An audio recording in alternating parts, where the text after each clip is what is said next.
turns out that Saturday night isn't all right for Norwich City as they fell to their second successive championship defeat to Watford at Vicarage Road, confirming some of the fears that many have had about them in recent weeks in the process. Welcome to this week's PinkUn.com Norwich City podcast in association with Future Radio. I'm your host, Connor Southwell, and joining us to pick the bones out of that Hornets defeat is Paddy, Davitt and Seaman. And throughout recent weeks, we have been discussing a lot about performances against results and maybe the meaning of that and what it could lead to in the future.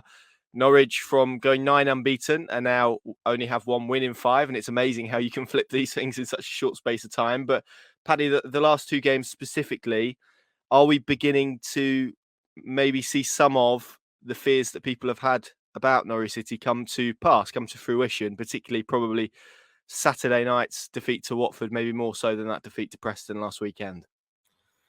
Yeah, I mean, that is the thing though, Connor. That is the madness of the Championship, because if they had put any sort of performance together, then we're recording a podcast with Norwich looking down on the rest of the Championship today. So it's what you see with your eyes, and then what you see in terms of maybe the state of play in the Championship. Does that basically say that we're basically in a very bang average Championship more broadly, and as a result, Norwich are more than living up to their part of it being so bang average, because it was just a continuation of a theme. If you want to get into this, well, the result speaks for itself, but even the performance, which has been nagging away, even in that unbeaten 10-game run in the Championship, which, as you rightly say, has now turned with two league defeats to 1 win in 5. But, if I look at that 5-game spell, essentially, the only win they got was at Blackpool, and then they didn't play well that day, bar that 20-minute spell when, triggered by Teemu Pukki's what turned out to be the winner. But you could not turn around and say that Norwich have been cohesive, been composed, been in control of games, players seemingly looking like they're in a shape that they can get on board with, that suits their eye. And so in that regard, what we saw at Watford was maybe a more extreme version, but still a continuation of a theme. That first half was diabolical. And it's not been wise after the event when we see the lineup in the formation, and it's Kieran Dowell on the right. What is Kieran Dowell going to give you against Ismaila Sarr to help Max Aarons? The answer is very little, and that was graphically illustrated by their second goal when Zara's darted between the two of them, and that's ended with Keenan Davis finishing.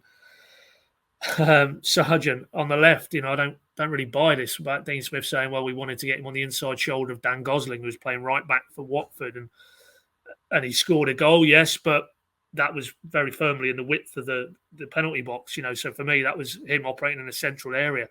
And worth noting that goal was sourced by Kieran Dowell, playing a 1-2 with Liam Gibbs in the central area, not wide on the right. So all of that seemingly to me was very, very glaringly obvious when the team news came in. So this isn't just on the players for me. This dissection of what happened at Watford, this is Dean Smith. What has he seen before the game? I mean, he talked after the game about lack of physicality across the middle of the park, playing in front of Watford.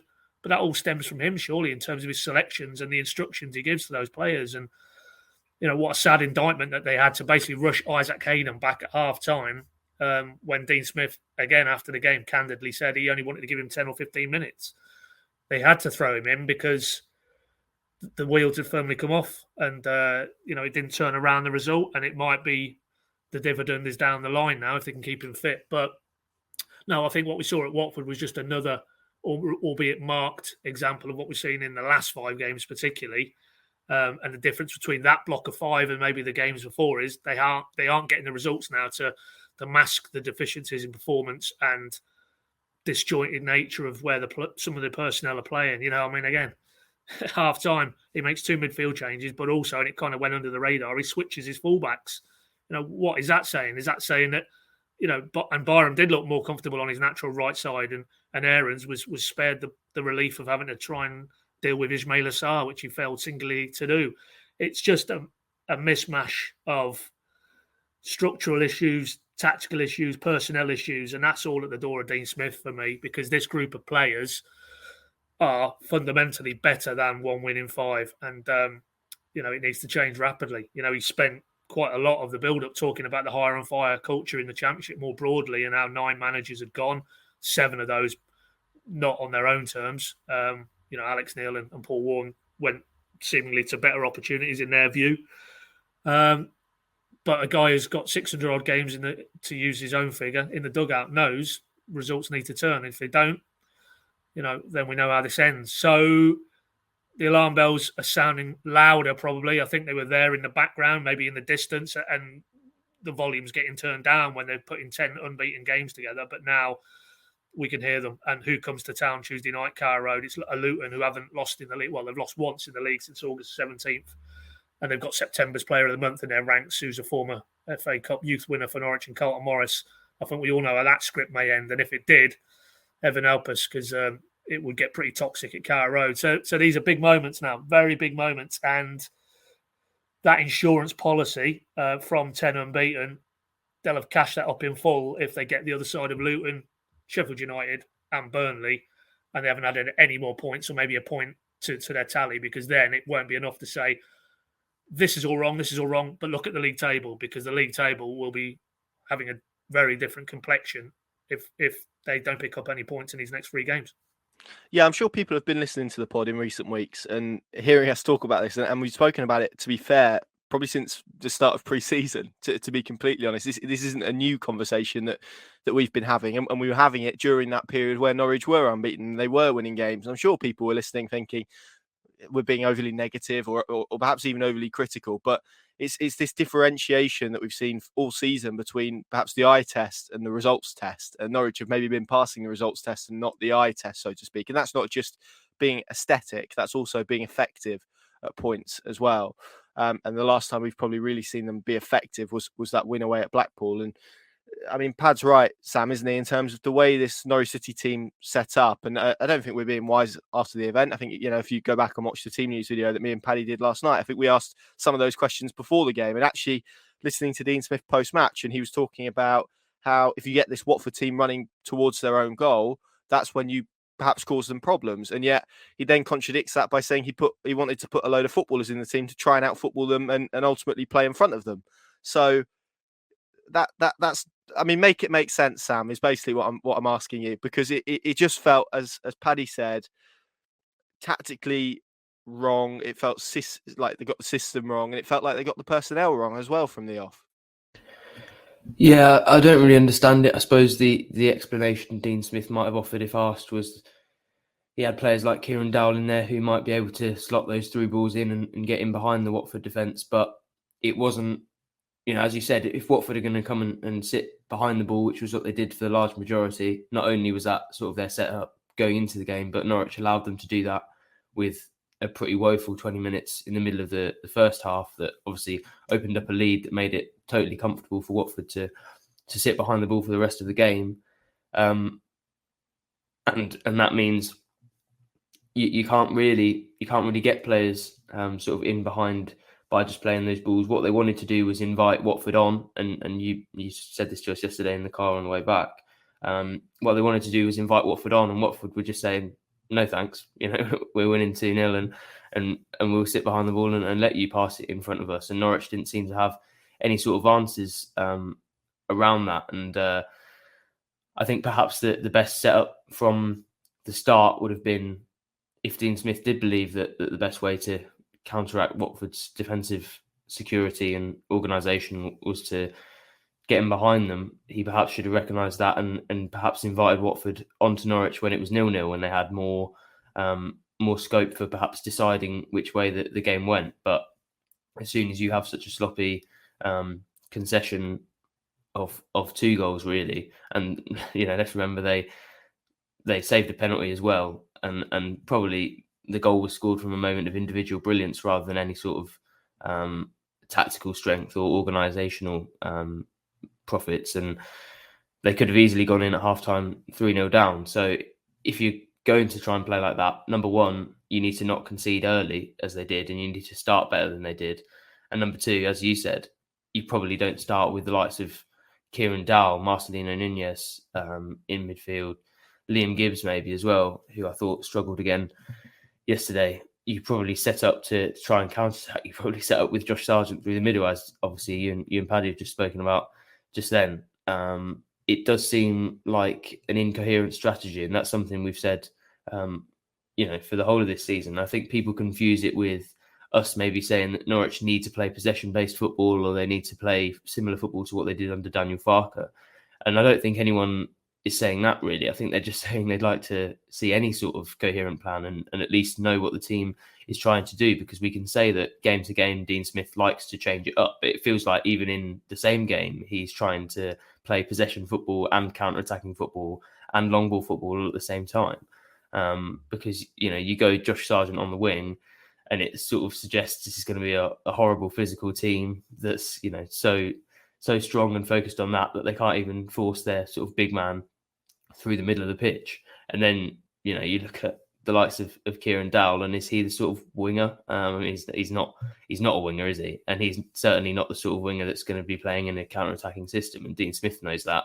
He's spoken regularly about the lack of pace that Kieran Dowell has. So I'd just like to see some sort of coherent plan. I suppose Dean Smith would say that balance is important to him and he's trying to serve sort of all purposes. But the fact is, Norwich don't need to do that at this level. They just need to, they've got the players to, if they have a significant plan and everybody knows what they're doing, it doesn't need to be world class, it doesn't need to be complicated, and it doesn't need to serve a multitude of functions, because they have one of the best, if not the best, squad in this league.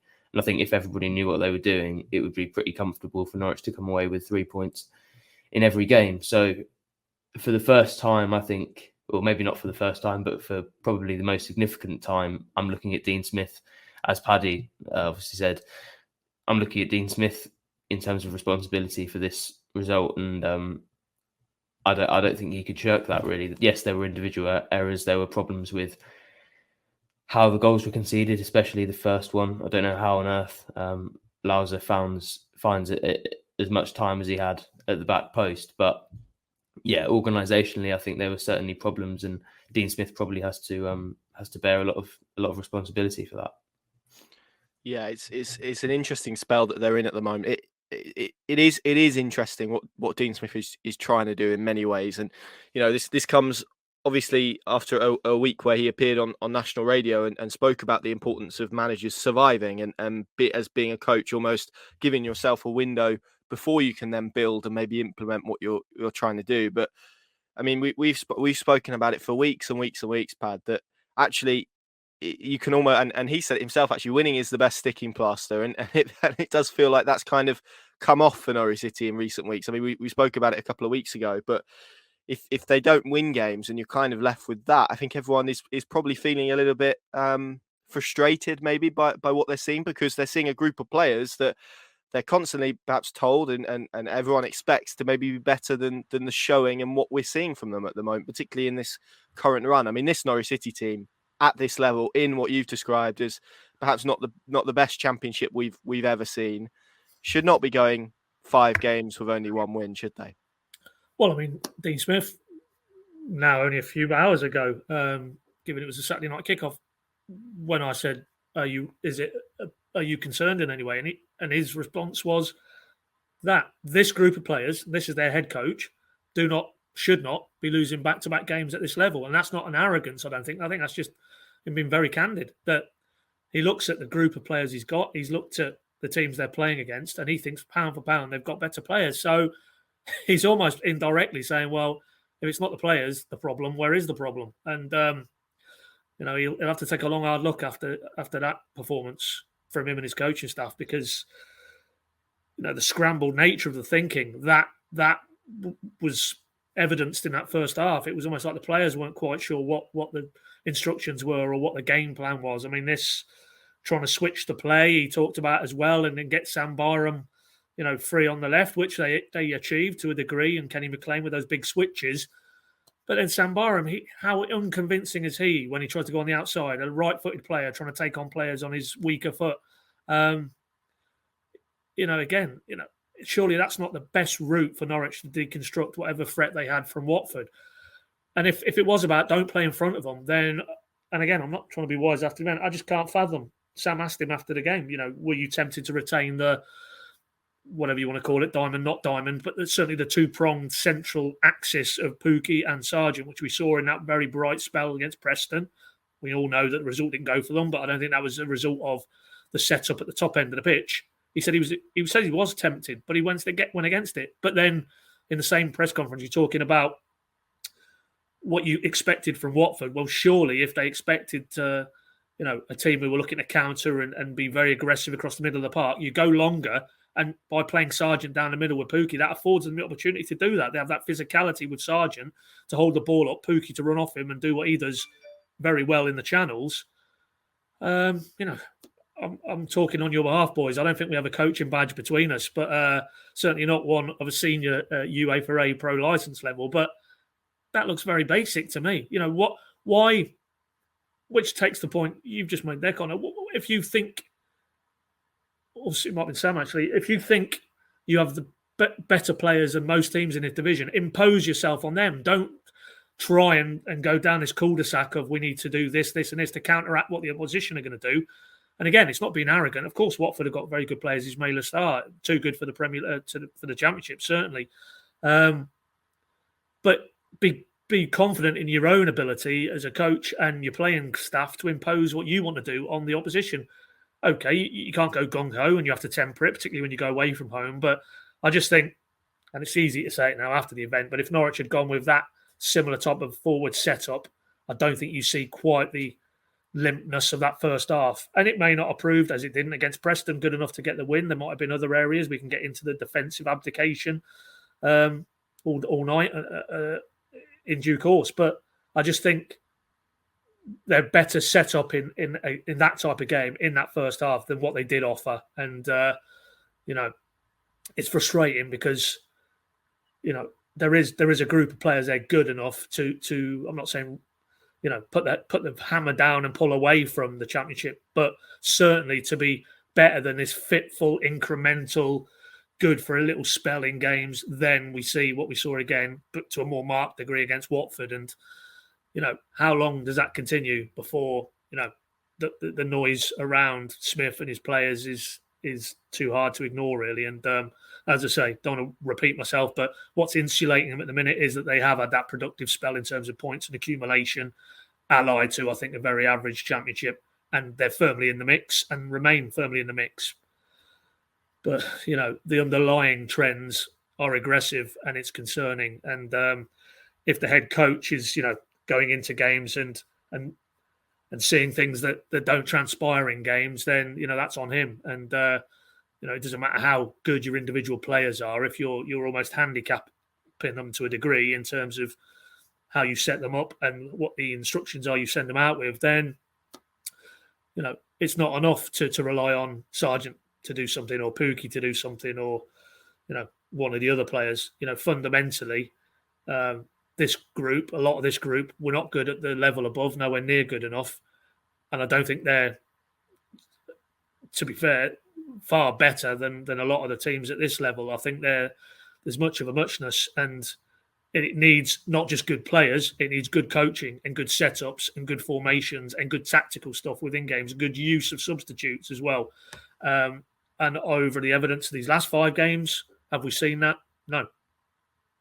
Yeah, really, really hard to disagree. And actually, I spoke to Josh Sargent after the game, and he made that point, and it's quite concerning actually when you hear a player talk about the need maybe for hunger, for desire, for more passion, for a need to do the basics right. I mean, this is a squad that is expected to not just get promoted, Sam, but also to win the division. I think that's probably fair to say. I don't think we're placing too much expectation on it, considering obviously historical performance at this level, but also the fact that many regard this to be perhaps even a better squad than the one that they've had over the 2 years. That point is probably up for debate and probably for another podcast altogether. But just finally, to talk on the setup and how Norwich City approached this, it did feel like maybe Dean Smith overthought it slightly and was maybe expecting a slightly different game to the one that he got. Is that kind of a fair reflection on perhaps how Norwich City set up and how they approached the game? Because as Paddy said there, it felt a lot more geared to perhaps trying to nullify what Watford were going to do,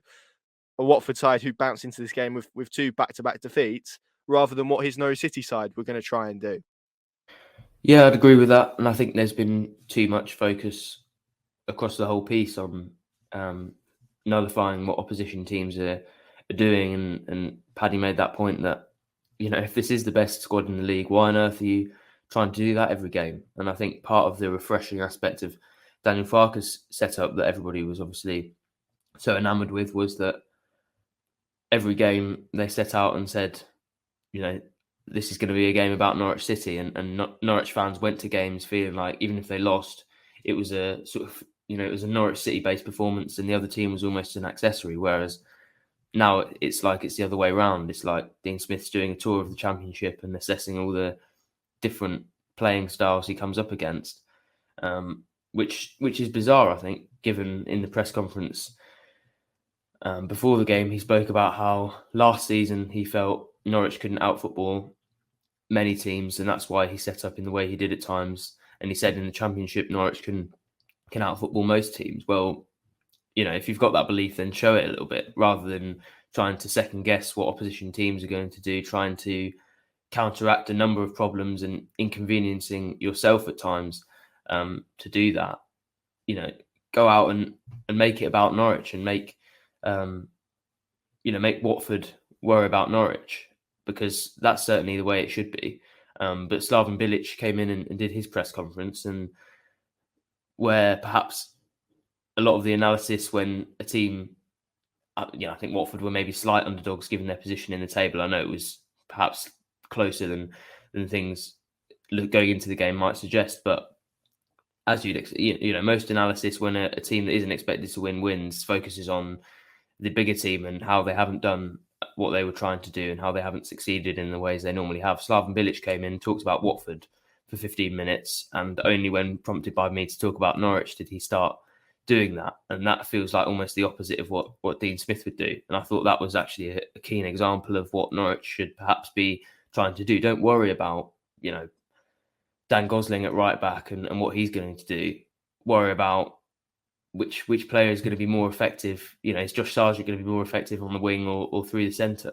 Because combating Dan Gosling in the best way doesn't seem to be the best strategy when you've got a striker there who can play in the Championship very effectively through the middle and has scored 8 goals, pretty much all from those sorts of positions. So it does puzzle me a little bit. And we've said constantly that this is Dean Smith's style, but if he is a true pragmatist and he's adapting to the circumstances, for me, the best tactical decision in the Championship is always to take it to the opposition team. And when you're the strongest team, I don't know why he appears to be spending so much time worrying about opposition teams. I suppose we have framed it with the context quite often that Norwich's long-term goal is to stay in the Premier League, and going into next season, probably trying to combat other teams' strengths and nullify those will be the best strategy. And, we can talk about the players and how they maybe will play a more defensive setup, and that's more likely to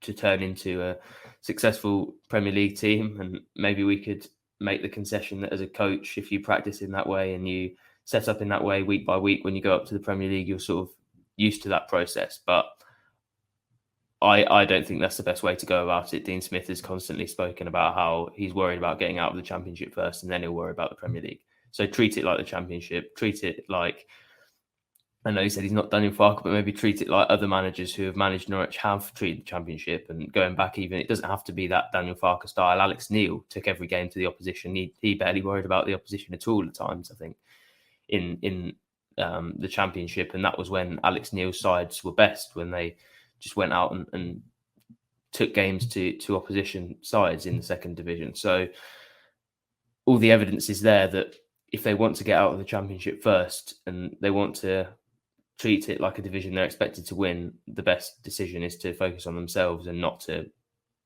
go around trying to combat various strengths that opposition have in various different ways. But that doesn't seem to be what Dean Smith wants to do. Perhaps this result will give him a wake-up call, because I think that will certainly be the best thing for Norwich going forward.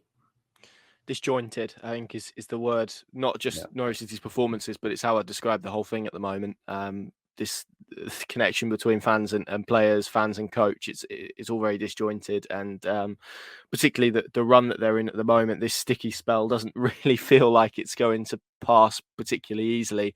And as you referenced earlier on, Paddy, and we'll come on to it later on in the pod, it's going to be a very testing run. The next 3 games are particularly tough in particular. Pad, to kind of discuss the defending aspect of it then, because I guess that is maybe the one point that we have been clinging on to in recent weeks, the fact that Norwich City have looked before probably the last two games, a lot better from a defensive perspective. I've got a screen grab in front of me, which is Keenan Davis as he's about to slot the ball into the back of the net for the second goal.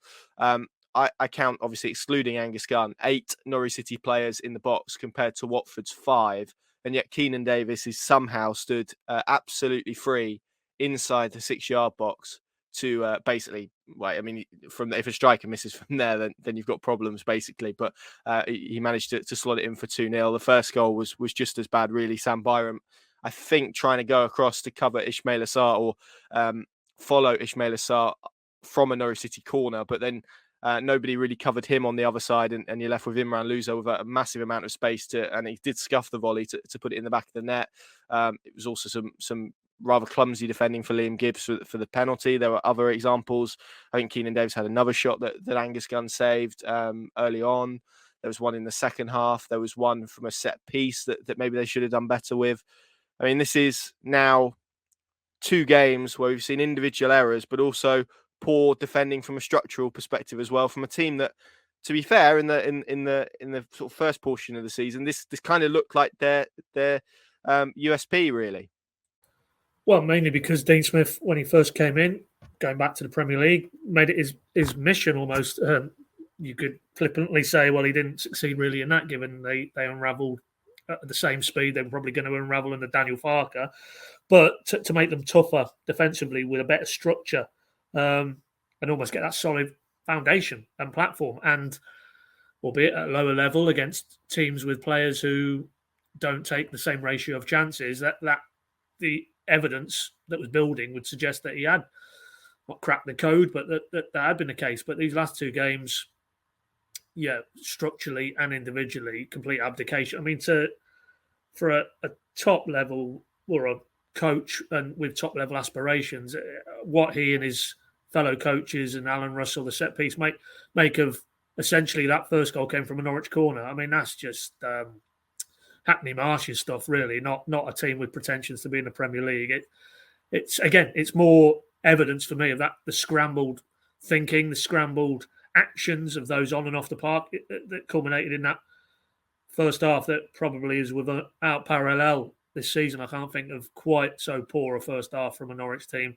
There's been poor periods within first halves, but not from start to finish, really, albeit maybe the first 5 or 10 minutes when the game settles down, it's fairly even. But yeah, no, horrendous. I'd cut him a little bit slack, not so much the Davis unmarked, but how the ball got to him. I mean, it's quite clear to me Asprilla was trying to have a shot there, and he could try that action again 10 times, and 9 times he'd probably carve it out of play anywhere other than Keenan Davis. So the fates were not with Norwich in that action, but obviously before that, the ball doesn't get to him if Sarr doesn't square up Max Aarons and twist his blood and having gone through very proud of puff sort of obstacle presented by Kieran Dowell as well to get into the box. And even the first goal, if you take that actually back, yes, that clearly the Louza element was Dowell and Hanley not on the same page in terms of communication. They're both locked on to Davis. What Dowell's doing there when Hanley's got him, I don't know. But again, it's a forward-thinking player. He's not a defensively minded player. So you'd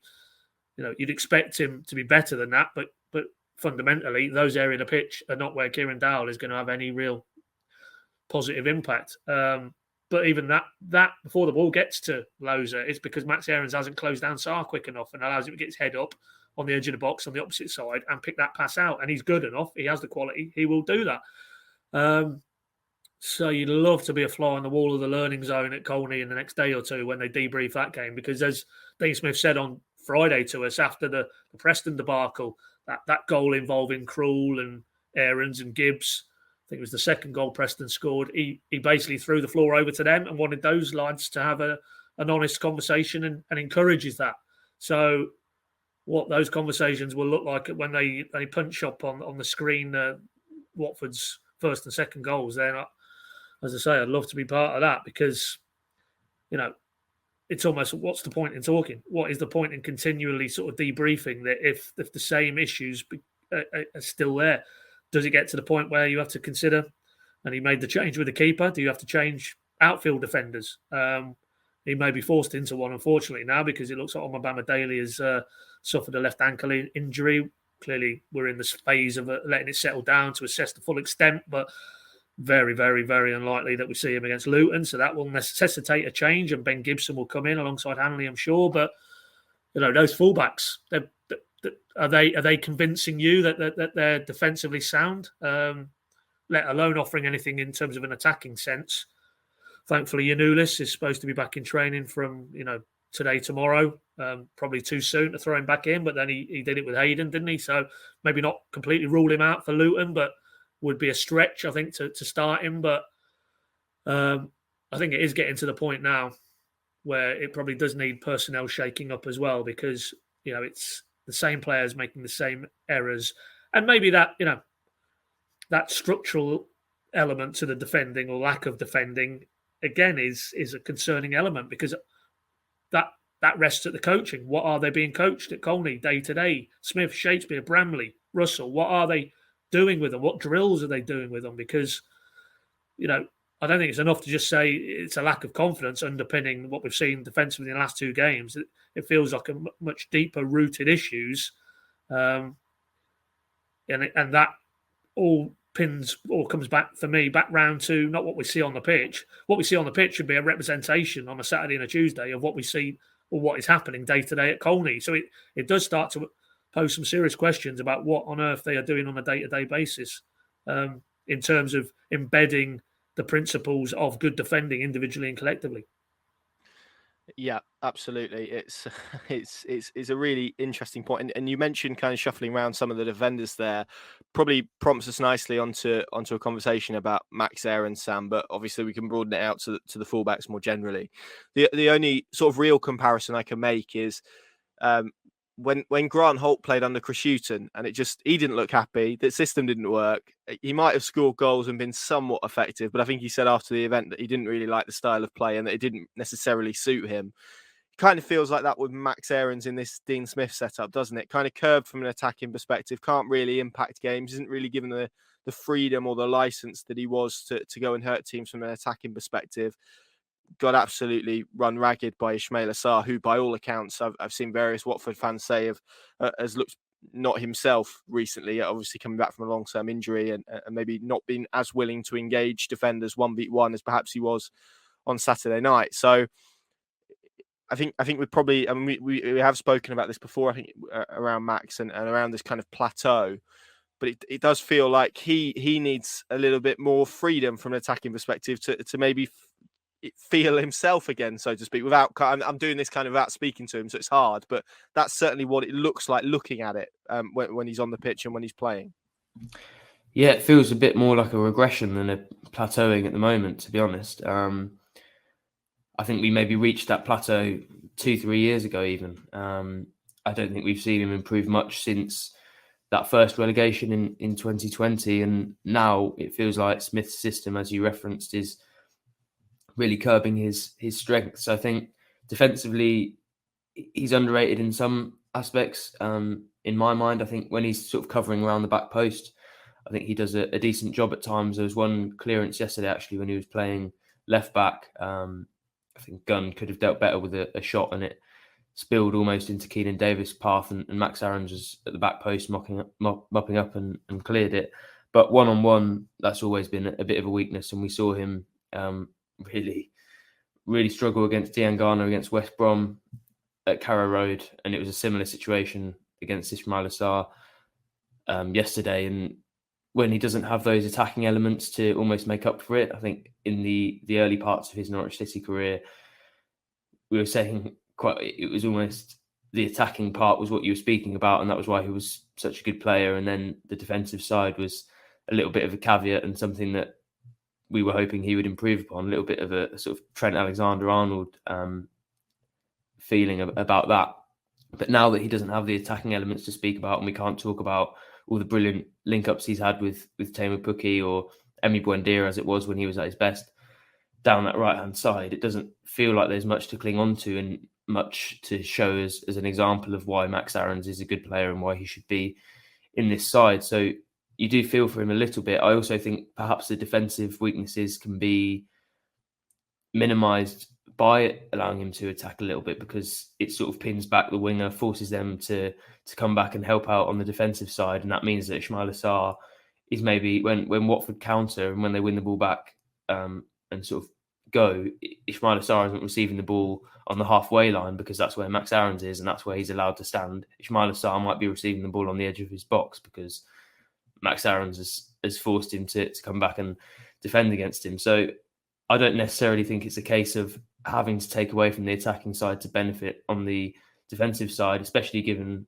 that's sort of positional. And even if Max Aarons is in a good position, we've seen that one-on-one, he probably does need to improve that side of his game.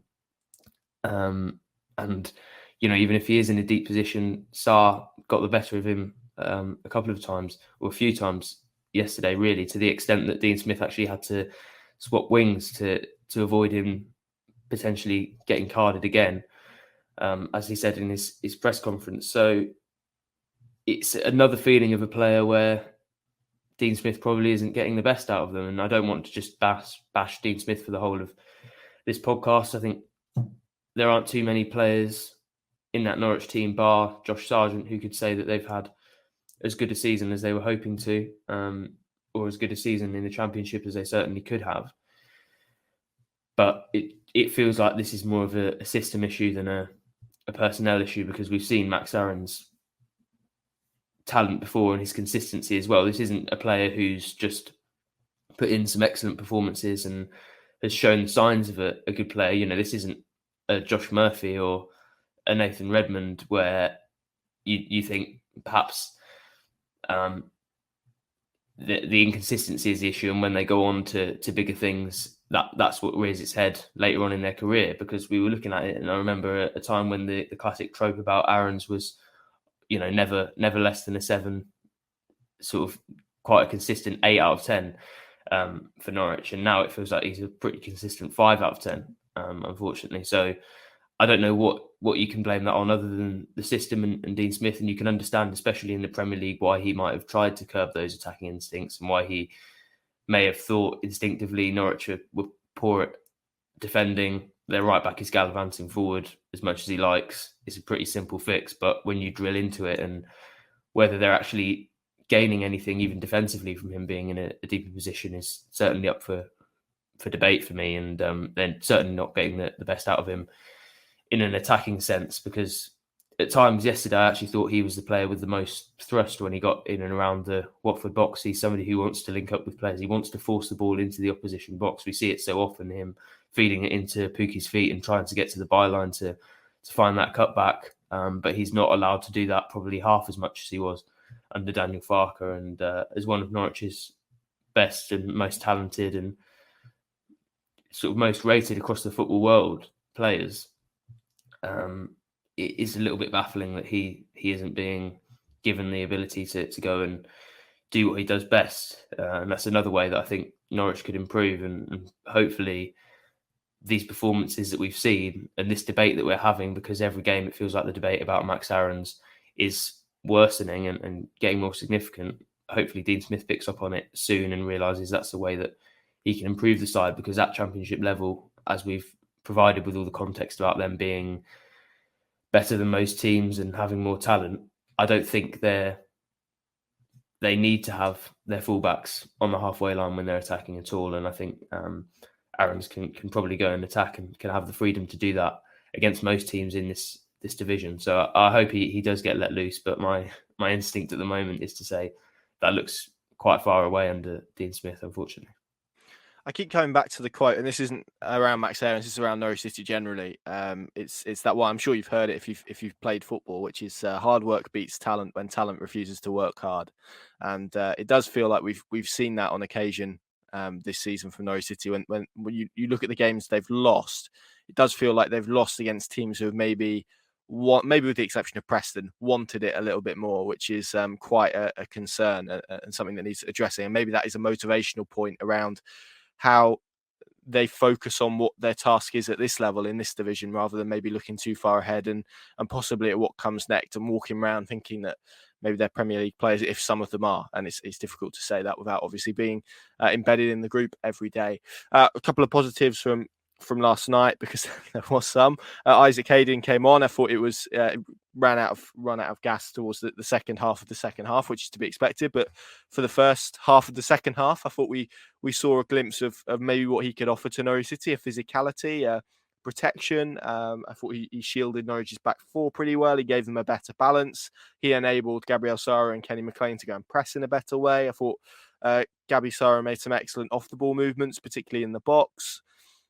Again, they looked better balanced with him in the side, which, I mean, obviously begs the question of why he didn't start in the first place, given what we saw last weekend.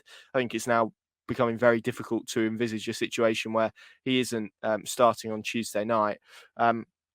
And, you know, to be honest, Norwich did look better in the second half, but they still didn't manage a shot on target. Grant Hanley hit the bar. They had a little bit of a spell in the opening period of the second half where they were kind of huffing and puffing without really creating too much, and then kind of fizzled out, and Watford kind of sunk into game management mode a little bit. And to be honest, it wasn't going to take much for them to be much improved in the second half. And it also probably wasn't going to take much for them to look a bit more balanced than they did in the first half. So all of that with the caveats. But Paddy, just finally on this segment before we talk about something else, to play devil's advocate, I've got some kind of numbers in front of me, which is Norwich City after 14 games in the Championship in the last three seasons that they've been at the level. Obviously, the two previous ended in title wins. 14 games played in 18-19. Norwich sat in fourth place. They had 24 points with a goal difference of +2, and that was after a 2-1 win against Aston Villa. I think it would have been Steve Bruce's Aston Villa at that point. Might have been Dean Smith's, I'm not sure.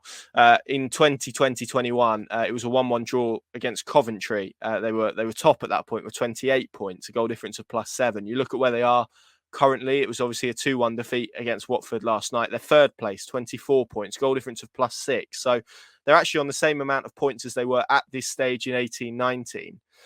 They're 1 point off top. They're also 4 points off 11th. So that's the Championship for you.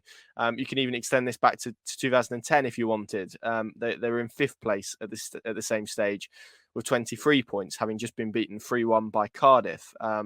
So, I mean, actually, you look at it and you probably argue that they're tracking okay and that it's not going to take too much to turn this around. But it is that, isn't it? It's going to need something to turn it around. It's going to need something to turn the feeling around, because at this moment in time, as you say, the underlying numbers and the data and the statistics and the eye test maybe even points that this is tracking in, sadly, one direction, as it has been probably even when Norwich City were winning games of football. Well, yeah, and I'll go back to, I think you pulled it out 2 or 3 podcasts ago.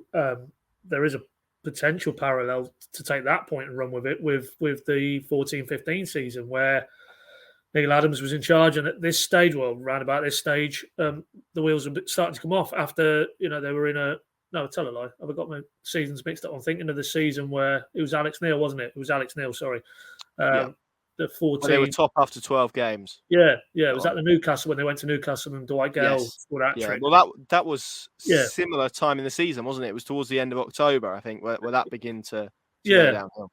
But so that would have been 15-16, wouldn't it? 16-17, wouldn't it? I think 17, where the platform was in place in terms of the points, but there was that nagging, something isn't quite right, and that was obviously a very big romp. And Alex Neil, subsequently, when he was dethroned, reflected on that and was too loyal to the group who'd come out of the Premier League and felt they had enough about them to go again. And that actually cuts to the heart of your previous point, Connor, about, and as you were talking about that, I thought about it. I put that to Smith back end of last season, quote, what if you are going back to the Championship with a group of players who, not arrogantly, but think, I can't get myself going again for the Championship, and Blackpool and Reading on a Tuesday night in half-empty stadiums, and that motivational element to sort of been there, done it. How do I go again? And I remember Dean Smith said, if they're not, if I see any evidence of that, they won't be here, basically, or they won't be part of it. So in other words, he was going to stamp down on that. But it's very easy to say that. But if it's just a subliminal, self-conscious fractions of a percent less in terms of their output, because there is that element, very hard. And you've got a lot of players in the same sort of boat, and obviously players who are older. Dean Smith himself said, talking about Pookie the other day, he's 3 or 4 years older than when he first tore up the Championship. you have to factor in that in some regards, it is an aging, certainly core of players. And these are all factors. If you're coming up against teams who look at it and think we can't take Norwich on in terms of maybe ability, we don't have the quality they have, but there's other areas, and that could be very pertinent when Luton come to town on Tuesday night, because I think their playoff success in terms of getting to the playoffs last season was founded on this real blue-collar, roll your sleeves up work ethic. They didn't have any superstars in that group, I don't think it's safe to say, but they had a real cohesive, there's things that we can be better at than a lot of teams in this league, and if we do that on a regular basis, we can have success. And if that isn't in Norwich's DNA because they maybe feel they have better players and they can do it a different way and progress a different way, then on the evidence of where we are at this stage of the season, that isn't the case. And your concern is always that we may be on track for a 16-17 season rather than the two Farker seasons, which ended back in the Premier League, where you look at the table at a given point 2 or 3 months in and it looked reasonably healthy and looked like they had a platform to kick on. And you knew that there was a lot of players both in that squad and this current squad who've been over this course and distance and come out successfully the other side. So you took a lot of solace from that they knew when push come to shove what was required. But it went the other way. And it was a very sad, slow descent. Funnily enough, the game that sticks out in my mind from that season was around the Christmas period, where a Huddersfield team who were on the up under David Wagner, a bit like Luton, very unfashionable. Nobody really expected them to do anything, with a certain Stuart Weber in the background as well, came and basically gave Norwich a footballing lesson at Vicarage Road one night. I think it was around about December. I think it was a 2-1 defeat. And that was I'm trying to think if Dean Smith was in charge, but there was also a defeat to Brentford, wasn't there? Was yeah, that season? You'd have to check, Connor. You'd have to check. But yeah, there was an Alex Pritchard-inspired Brentford win, I think, one year under Dean Smith. But that was very much an eye-opener, because nobody really that season, I think, probably even inside the camp of Huddersfield, expected them to go on and do what they did.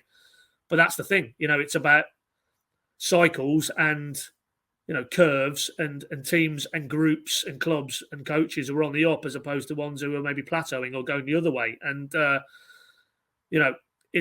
at the minute, there's a bit of a crossroads feel to it. It could go one of two ways, but filtered through what we've seen in the last 5 games in terms of results, but also those continuing patchy performances, you fear it's going to go the other way. So,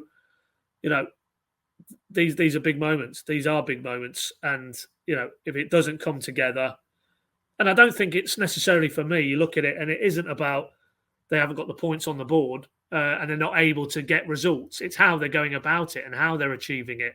And everything feels an internal struggle and a conflict, and almost by dint of sheer, individual quality at certain games, that they're getting results rather than, the cohesiveness of an approach that they're all seemingly comfortable with on and off the park. And that, of course, it's the Championship. You will lose games. It's inevitable. Even the peak Farker season that they lost games, but there was still an underlying, okay, we'll lose the odd game along the way. But you can see this group is on the up under a head coach who has really imposed his style of play and it's a style of play that is proving very effective, as it did with under Wagner at Huddersfield, as it did even under Nathan Jones and Luton last season. Maybe not to the point where they got them into the Premier League, but certainly outperformed.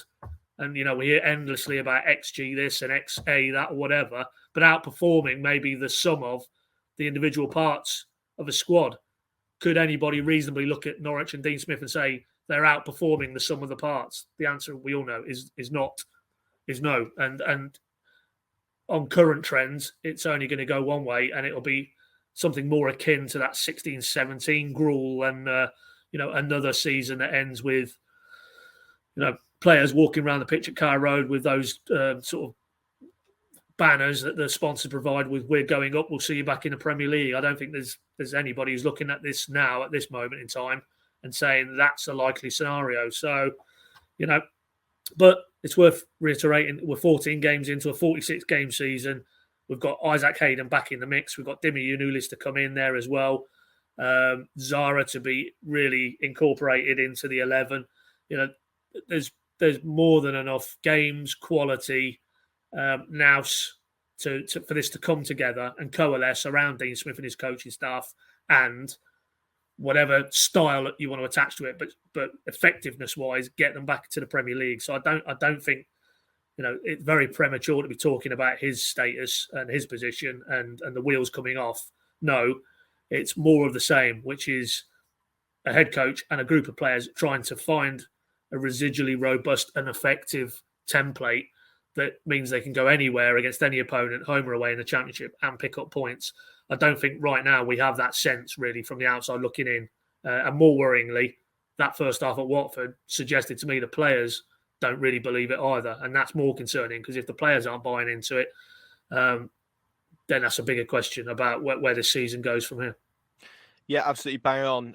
I think the Brentford season was actually under Neil Adams. I think I've got my timelines a little bit confused, but I'm actually looking. I've got pretty much all the results of that 16-17 campaign in front of me, and there is quite a striking parallel actually of maybe a warning of what direction it could potentially go in. Norwich were top after 12 games, second after 13, and actually in the top 6 until game 17, and then didn't get back in it pretty much all season, despite some pretty good individual results and actually a relatively good home record. They only lost 4 at home all season, but they lost 12 on the road, and it was actually probably the away form that cost them in the end. But there was a period after that sort of 12 game mark in that season where they actually lost 5 games on the spin and only won 2 in about 10, I think.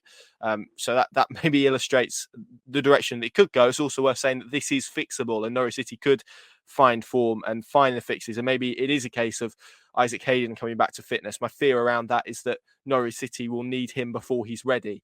Dimi Yanulis as well coming back, it will be a massive boost and should add a bit more balance. And I think maybe before we can actually properly, fully cast a proper judgment on Norwich City, we need to see what that really looks like and how much it improves them and whether it improves them at all, before we can maybe even begin to speak about Dean Smith's position, which is just an absolutely ludicrous argument for me at the moment, in spite of the criticism that perhaps we've given him during this podcast. For the final bit of the pod, then, Pad, I'm going to bounce this back to you. Stuart Weber this week was linked with Chelsea. Some reports that talks had taken place over their vacant sporting director position. I think that was that emerged on Wednesday. I think it was a report in the Sun that essentially said that conversation had been had, that he'd emerged as a likely candidate, that he would take a job if it was offered to him. I mean, what do you make of this speculation and where we are with Stuart Webber at the moment? Because I think he's been quite a controversial figure in the last year or so, largely perhaps for some of his shortcomings, but you look at it in the round and it's very hard to say that Stuart Webber hasn't done a very good job as Norwich City sporting director, because that probably doesn't equate with reality. No, and not to praise you too highly, Connor, but you did a very good column on that very Webber considered kind of take on it in terms of the pros and any sort of negatives you want to put in the other side of the ledger. And I wouldn't disagree with any of that. I thought it was spot on. I think he go, whether it was Chelsea or hypothetically another club, he goes. His legacy is a lot healthier than the one he inherited, and by his own measure, he said that would always be how he would view his success or failure at Carrow Road. That the wreck that he inherited, he didn't want to pass it on to a predecessor or a successor. Sorry, and if that was the case and it was to happen in the shorter term now, then irrespective of this, struggles on the pitch or sort of craving to really maximise the potential in this squad under this head coach in the round, there's no doubt he has had a transformative impact on Norwich within a self-funded model. It's worth putting that caveat in as well, which is limited him, I'm sure, allied to that pandemic, which nobody when he first walked in the door could have ever conceived in terms of the impact it had in terms within a self-funded model of the contraction in finances. Can you imagine if they hadn't had to plug that tens and tens of millions of pound hole from no match day revenue over a season, where that could have been funneled and rechanneled if Stuart Webber had his optimum sort of plans in place. So fundamentally, I think we don't need to revisit all the issues around the end of last season and his desire to maybe balance a bit more his work in his life and go and pursue other things or one other thing primarily.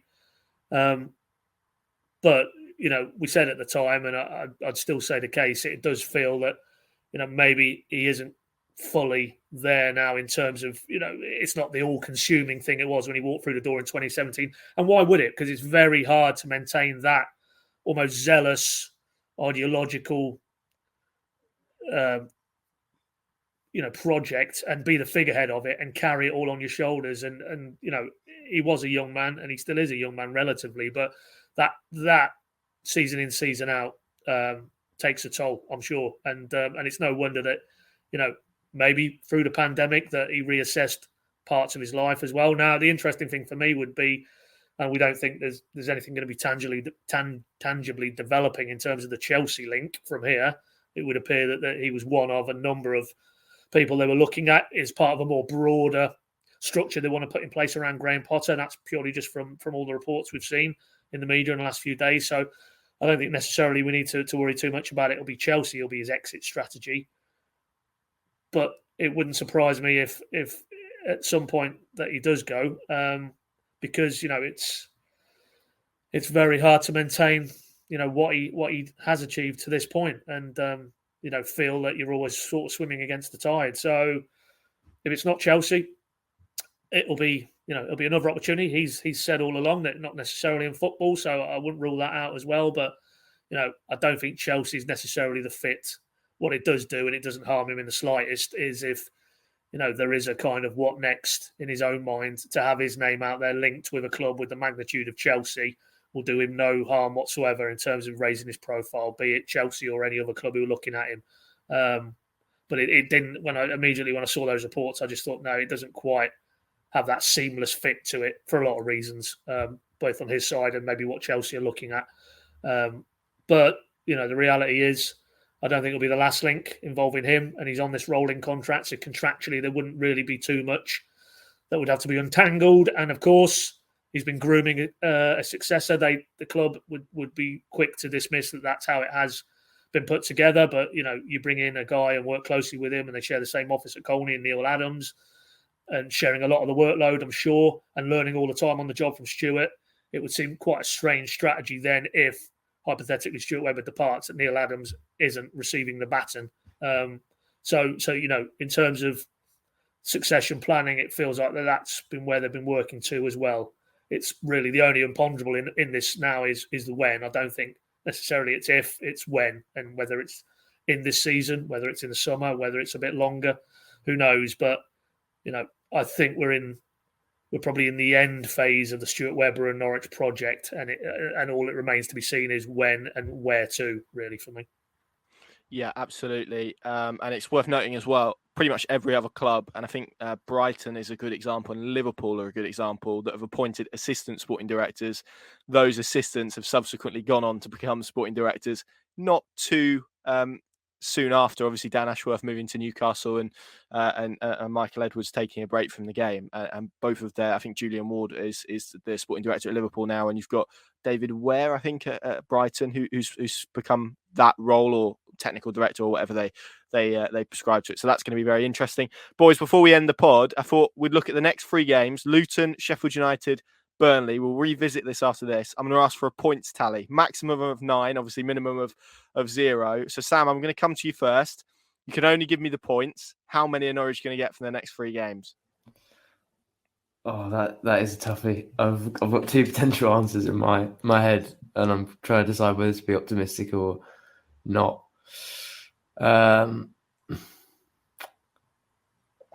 Let's go with 4. Pad? He's seen my slip of paper. I was going to say 4, yeah. Connor? 3. 3. Yeah. Which game are they winning then? Luton? Tuesday, but that's going to be tough in itself, isn't it? Right, we'll come back to that, and we'll see whether we've been too pessimistic or maybe even too optimistic. We shall see. Thank you, gents, for joining me. Thank you all very much for listening as well. We'll, of course, be back at Carrow Road on Tuesday night. We'll also be at Sheffield United next Saturday, and we will revisit you thereafter. An interesting run of games that Norwich City are in, an interesting point. It's going to be very interesting to see where things go from here. Thank you very much for listening, and we'll see you again very soon.